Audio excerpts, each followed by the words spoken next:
नमस्कार सभी को सावन के पहले सोमवार की हार्दिक शुभकामनाएं। एक बहुत धनवान साहूकार था जिसके घर धन आदि की कोई कमी नहीं थी, परंतु उसको एक दुख था। उसका कोई पुत्र नहीं था। वह इसी चिंता में दिन रात सोचता रहता और वह पुत्र की कामना के लिए प्रति सोमवार को शिव जी का व्रत और पूजन किया करता तथा सायंकाल को शिव मंदिर में जाकर शिव जी पर दीपक जलाया करता। उसके भक्ति भाव को देखकर एक समय पार्वती जी ने शिव महाराज जी से कहा कि महाराज, यह साहूकार आपका अत्यंत भक्त है और सदैव आपका व्रत और पूजा बड़ी श्रद्धा के साथ करता है। इसकी मनोकामना पूर्ण करनी चाहिए। शिव जी ने कहा, पार्वती, यह संसार कर्म क्षेत्र है। जैसे किसान खेत में जैसा बीज बोता है वैसा ही फल काटता है,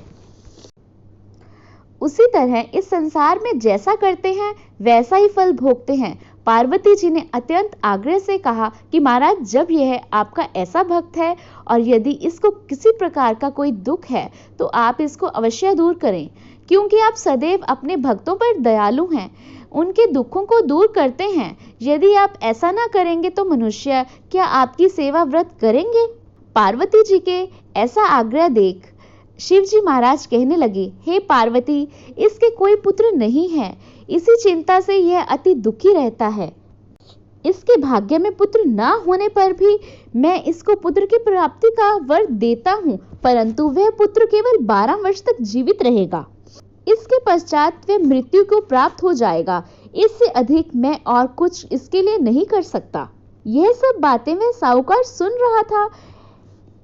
इससे उसको ना कुछ प्रसन्नता हुई और न ही कुछ कष्ट हुआ। वह पहले जैसे ही शिव महाराज का व्रत और पूजन करता रहा।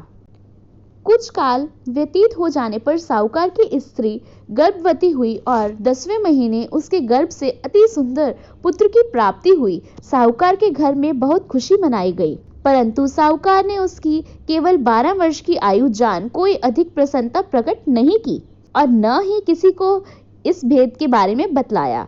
वह जब 11 वर्ष का हो गया तो उस बालक की माता ने उसके पिता से विवाह आदि के लिए कहा, परंतु वह साहूकार कहने लगे, मैं अभी इसकी शादी नहीं करूंगा और काशी जी पढ़ने के लिए भेज दूंगा। फिर साहूकार ने अपने साले अर्थात उस बालक के मामा को बुलाया और कहा, इस बालक को काशी जी पढ़ने के लिए ले जाओ। रास्ते में जिस स्थान भी जाओ यज्ञ करते और ब्राह्मणों को भोजन कराते जाओ। वह दोनों मामा भांजा सब जगह सब प्रकार यज्ञ करते और ब्राह्मणों को भोजन कराते जा रहे थे। रास्ते में उनको एक शहर पड़ा। उस शहर के राजा की कन्या का विवाह था और दूसरे राजे का लड़का जो विवाह कराने के लिए बारात लेकर आया था वह एक आंख से काना था। उसके पिता को इस बात की बड़ी चिंता थी कि कहीं वर को देख कन्या के माता पिता किसी प्रकार की अड़चन पैदा न कर दें। इस कारण जब उसने अति सुंदर सेठ के लड़के को देखा तो मन में विचार किया कि क्यों न ढुकाव के वर के कपड़े पहना तथा घोड़े पर चढ़ा ढुकाव पर ले गए और बड़ी सुंदरता से सब कार्य हो गया। वर के पिता ने सोचा, यदि विवाह कार्य भी इसी प्रकार लड़के से करा दिया जाए तो क्या बुराई है। ऐसा विचार कर लड़के और उसके मामा से कहा, यदि आप फेरों और कन्यादान का काम भी करा दें तो आपकी बड़ी कृपा होगी, हम इसके बदले में बहुत कुछ धन दे देंगे। उन्होंने भी स्वीकार कर लिया और विवाह कार्य भी बहुत अच्छे से हो गया। परंतु जिस समय लड़का जाने लगा तो उसने राजकुमारी की चुनरी के पल्ले पर लिख दिया कि तेरा विवाह मेरे साथ हुआ है, परंतु जिस राजकुमार के साथ तुमको भेजेंगे वह एक आंख से काना है। मैं तो काशी जी पढ़ने जा रहा हूँ। उस राजकुमारी ने जब चुनरी पर ऐसा लिखा हुआ पाया तो उसने राजकुमार के साथ जाने से मना कर दिया। कहा, यह मेरा पति नहीं है, मेरा विवाह इसके साथ नहीं हुआ है, वह तो काशी जी पढ़ने गया है। राजकुमारी के माता पिता ने अपनी कन्या को विदा नहीं किया और बारात वापस चली गई। उधर सेठ का लड़का और उसका मामा काशी जी पहुंच गए। वहां जाकर उन्होंने यज्ञ करना और लड़के ने पढ़ना शुरू कर दिया। जब लड़के की आयु 12 साल की हो गई तब एक दिन उन्होंने यज्ञ रचा रखा था कि लड़के ने अपने मामा जी से कहा, मामा जी, आज तो मेरी तबीयत कुछ ठीक नहीं है। मामा ने कहा, अंदर जाकर सो जाओ। लड़का अंदर जाकर सो गया। थोड़ी देर में उसके प्राण निकल गए। जब उसके मामा ने आकर देखा कि वह तो मुर्दा पड़ा है तो उसको बहुत दुख हुआ। उसने सोचा कि मैं अभी रोना पीटना शुरू कर दूंगा तो यज्ञ का कार्य अधूरा रह जाएगा। अतः उसने जल्द से यज्ञ का कार्य संपन्न किया और ब्राह्मणों के जाने के बाद रोना पीटना आरंभ कर दिया।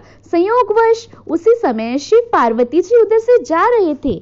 जब उन्होंने जोर जोर से रोने पीटने की आवाज सुनी तो पार्वती जी कहने लगी, महाराज कोई दुखिया तो रो रहा है, इसके कष्ट को दूर करो। जब शिव जी बोले, इसकी आयु इतनी ही थी, सो भोग चुका। पार्वती जी ने कहा, महाराज कृपा करके इस बालक को और आयु दो, नहीं तो इसके माता पिता तड़प तड़प कर मर जाएंगे।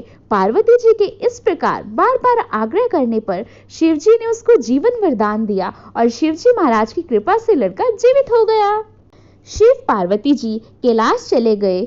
तब लड़का मामा उसी प्रकार यज्ञ करते हुए अपने घर की ओर चल पड़े। रास्ते में उसी शहर में आए जहां विवाह हुआ था। वहां पर आकर उन्होंने यज्ञ आरंभ कर दिया तो लड़के के ससुर ने पहचान लिया और अपने घर महल में जाकर बड़ी खातिर के साथ बहुत दास दासियों के सहित आदर पूर्वक लड़की और जमाई को विदा किया। जब वह अपने शहर के निकट आए तो मामा ने कहा कि मैं पहले तुम्हारे घर जाकर सबको खबर कर आता हूँ। उस समय लड़के के माता पिता अपने घर की छत पर बैठे हुए थे और उन्होंने यह प्रण कर रखा था कि यदि हमारा पुत्र सकुशल घर पर आए तो राजी खुशी नीचे उतर जाएंगे, नहीं तो छत से गिरकर अपने प्राण खो देंगे। इतने में उस लड़के के मामा ने जाकर यह समाचार दिया कि आपका पुत्र आ रहा है, परंतु उनको विश्वास ही नहीं हुआ। तब उसके मामा ने शपथ पूर्वक कहा, आपका पुत्र अपनी स्त्री के साथ बहुत सारा धन साथ लेकर आया हुआ है। तो सेठ ने आनंद के साथ उसका स्वागत किया और बड़ी प्रसन्नता के साथ रहने लगे। इसी प्रकार जो कोई भी सोमवार के व्रत को धारण करता है अथवा इस कथा को पढ़ता या सुनता है, उसके सभी दुख दूर होते हैं और उसकी सभी मनोकामनाएं पूर्ण होती हैं। हर हर महादेव।